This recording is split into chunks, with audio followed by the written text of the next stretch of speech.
অনেকে জিজ্ঞেস করলে অনেকে বলে রোজার মূল উদ্দেশ্য হচ্ছে না খেয়ে থাকা, না। অনেকে বলে গরিবদের কষ্ট অনুধাবন করা রোজার উদ্দেশ্য, না।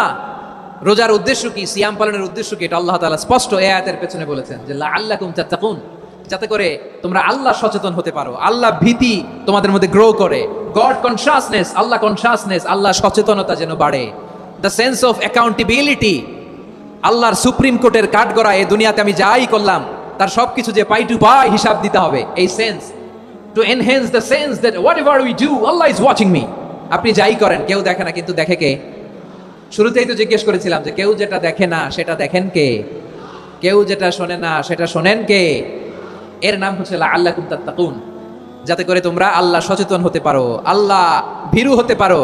দুনিয়ার কেউ দেখে না কিন্তু আল্লাহ দেখে, এটাই রোজার মূল শিক্ষা। আমার প্রিয় ভাইরা, আপনি লুকিয়ে লুকিয়ে ঘরের ভেতরে অন্যায় করেছেন, পাপ করেছেন, আপনার বাবা দেখে নাই, মা দেখে নাই, স্ত্রী দেখে নাই, কিন্তু দেখেছে কে? আল্লাহর চোখ ফাঁকি দেয়া যায়? আচ্ছা বুঝে থাকলে বলেন তো, সিসি ক্যামেরার চোখ ফাঁকি দেয়া যায় কি যায় না? পুলিশের চোখ, র্যাবের চোখ, বিমানবন্দরে কাস্টমস অফিসারের চোখ, কিন্তু আমার আল্লাহর চোখ? সবাই বলেন আল্লাহর চোখ ফাঁকি দেয়া যায়? এই সেন্সটা নিয়ে আসা নিজের মধ্যে, আমি whatever I do Allah is watching me, যাই করি আল্লাহ দেখে। লাআল্লাকুম তাত্তাকুন।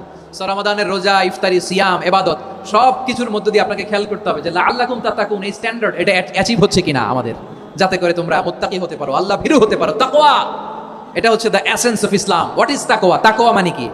তাকওয়ার সংজ্ঞা অনেকে অনেক ভাবে দিয়েছেন। আমি সরাসরি সাহাবাদের কাছ থেকে একটা সংজ্ঞা আপনাদের শোনাচ্ছি। ওমরে ফারুক রাদিয়াল্লাহু তাআলা আনহু উবাই ইবনে কাব রাদিয়াল্লাহু তাআলা আনহুকে জিজ্ঞেস করেছিলেন, ইয়া উবাই মা হুয়া তাকওয়া, হে উবাই তাকওয়া কি?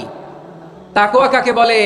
উবাই ইবনে কাব তিনি প্রশ্নের উত্তর না দিয়ে উনিও আবার প্রশ্ন ছুড়লেন। তিনি বললেন, ইয়া আমিরুল মুমিনিন আমা সালাকতা তরিকান যা শাউক, আপনি কি কাঁটাযুক্ত রাস্তা দিয়ে মরুভূমিতে কখনো হেঁটেছেন, যে রাস্তার চারদিকে ক্যাকটাস, গুলমলতার কাঁটা, হেঁটেছেন?